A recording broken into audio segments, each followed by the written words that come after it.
네, 오늘의 말씀은 누가복음 19장 28절에서 40절의 말씀입니다. 예수께서 이 말씀을 하시고 예루살렘을 향하여 앞서서 가시더라. 감람원이라 불리는 산 쪽에 있는 벳바게와 베다니에 가까이 가셨을 때에 제자 중 둘을 보내시며 이르시되 너희는 맞은편 마을로 가라. 그리로 들어가면 아직 아무도 타보지 않은 나귀 새끼가 메어 있는 것을 보리니 풀어 끌고 오라. 만일 누가 너희에게 어찌하여 푸느냐 묻거든 말하기를 주가 쓰시겠다 하라 하시매 보내심을 받은 자들이 가서 그 말씀하신 대로 만난지라. 나귀 새끼를 풀 때에 그 임자들이 이르되 어찌하여 나귀 새끼를 푸느냐 대답하되 주께서 쓰시겠다 하고 그것을 예수께로 끌고 와서 자기들의 겉옷을 나귀 새끼 위에 걸쳐 놓고 예수를 태우니 가실 때 그들이 자기의 겉옷을 길에 펴더라.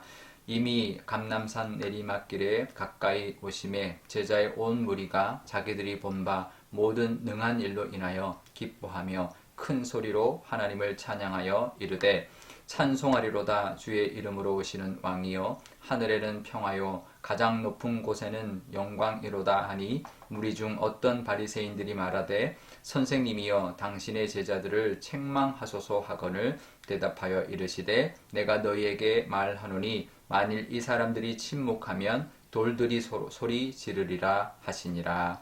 아멘. 네, 잠깐 기도하겠습니다. 아버지 하나님, 또 한 주를 시작하면서 하나님의 말씀 앞에 서 있습니다. 이 말씀으로 하나님 예수님께서 예루살렘에 입성하시는 그 모습처럼 우리도 겸손하게 하루를 시작하는 저희들 다 되게 하여 주옵소서. 감사드리며 예수님의 이름으로 기도드리옵나이다. 아멘. 네. 예수님의 그 겸손의 모습을 이제 보여주고 있는데, 이제 우리가 보통 종려주일이라고 하죠. 예수님이 마지막 예루살렘에 입성하는 그날 어린 나귀를 타고 가셨던 그 모습을 보여주고 있습니다.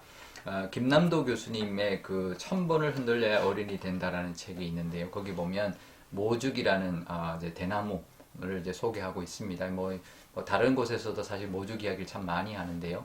이 모죽이라는 게 좀 특이한 것이 대나무의 일종인데, 대나무의 한 종류인데 5년 동안 싹도 나오지가 않습니다. 근데 5년 만에 이제 싹이 나오기 시작하는데 하루에 1m씩 자랍니다. 그래서 30m까지 올라갑니다. 굉장히 높이 올라가죠. 그러니까 한 30일 만에 한 30m 쭉 올라가 버리는 거죠. 그럼 5년 동안 뭘 했을까? 왜 5년 동안 가만히 있었을까? 5년 동안 뭐 했을까요? 뿌리를 내렸습니다. 그래서 5년 동안 내린 뿌리 때문에 높게 이제 자란 그 대나무가 흔들리지 않고 넘어지지 않는 거죠. 어떤 비바람에도 쓰러지지 않는 아주 튼튼한 그런 이제 대나무가 되는데요. 그러니까 우리가 낮아진다라는 것이 무조건 나쁜 것이 아닙니다. 낮아진다라는 것은 곧 깊어지는 것이고, 그 낮아짐이 있을 때 높이 올라갈 수 있다라는 것을 우리가 알아야 합니다. 그래서 우리가 좀 힘든 시간을 보내고 어떤 것들을 겪을 때 낮아지는 시간이 필요하다. 그 낮아지는 시간이 우리를 다지고 우리를 더욱 깊어지게 만들고, 그래서 우리가 높아졌을 때 흔들리지 않는 튼튼한 우리의 모습을 만들어주는 그런 기간이다라는 것을 늘 우리가 기억해야 되는데요. 그래서 오늘도 우리가 겸손하게 살아가는, 그래서 하나님의 은혜로 이렇게 높아지는 그런 저와 여러분 되시기를 바랍니다. 예수님이 예루살렘에 입성하실 때 어린 나귀를 타고 오셨습니다. 이제 말씀하죠. 가서 아무도 타지 않은 나귀가 있으니 그 나귀를 풀어오라. 그러면 왜 풀어가냐 하면 주가 쓰시겠다 하라라고 하면서 어린 나귀를 데리고 오는데요.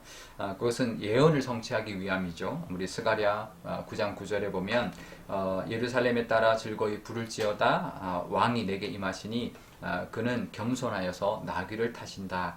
나귀의 가장 작은 것, 곧 나귀 새끼를 타고 오신다라고 예언했기 때문에 예수님이 나귀를 타고 예루살렘에 입성하게 됩니다.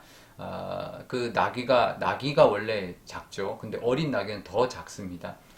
그러니 얼마나 볼품없는 모습으로 예루살렘에 입성했을까요? 왕으로 오신 예수님이면 말을 타고 개선장군처럼 들어오셔야 되는데 어린 나귀를 타고 정말 발을 들고 바짝 들고 이렇게 아주 볼품없이 그렇게 들어오시는 모습을 우리가 상상해 보면 왜 그랬을까? 그냥 단순히 예언을 성취하기 위한 그런 순종의 모습일까? 우리가 생각할 수 있는데요.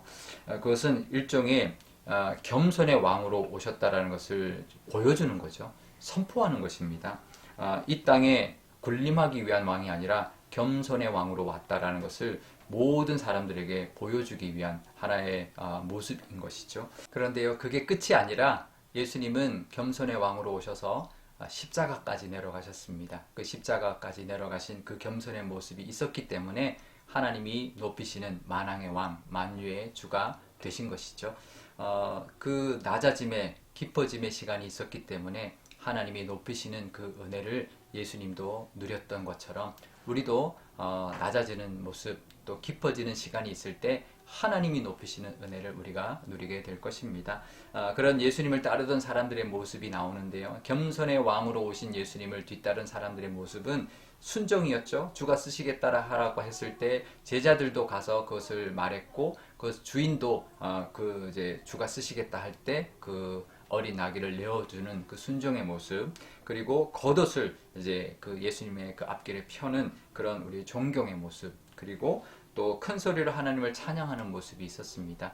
우리가 낮아지고 또 우리 예수님을 닮은 겸손의 모습으로 살아갈 뿐만 아니라 또 그 하나님의 말씀에 또 그 뜻에 순종하고 또 그 하나님의 그 은혜와 예수님의 그 사랑에 늘 감사하고 존경할 뿐만 아니라 늘 찬양하면서 살아가시는 그런 저와 여러분 되시기를 바랍니다.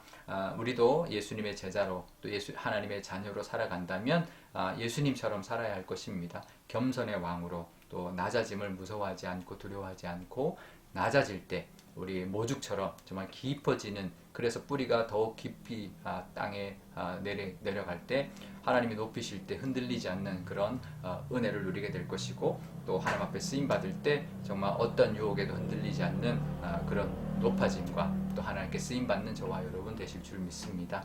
그런 또 한 주가 되시기를 주님의 이름으로 축원합니다. 우리 기도할 때 이렇게 기도하면 좋겠습니다.